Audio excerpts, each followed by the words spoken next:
همین دلار، امروز دلار هم میدانیم همه ما و شما که در روی دنیا دوره‌های شوروی در پول سوویتی از همه به آب رو بود. امروز در دنیا پول به آب رو گوییم دلار است. در همین دلار چی نویسانده شده است؟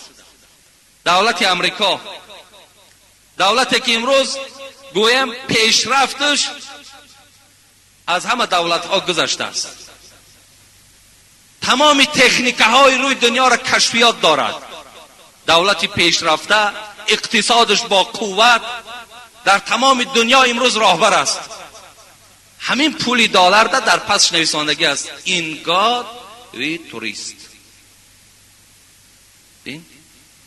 این در می شود گادش خداست، وی شکل مایان است در انگلیسی.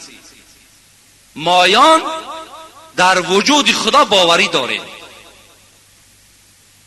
در پشت دلار کلان کلان نویسنده شده است ما در وجود خدا باوری داریم.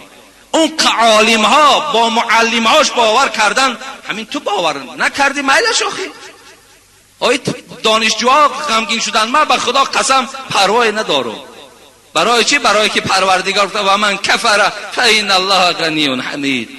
اگر روی دنیا که کافر شود ای بنده های خدا ترس، پروا نکنین، خدا دوزخ دارد، عذاب دارد.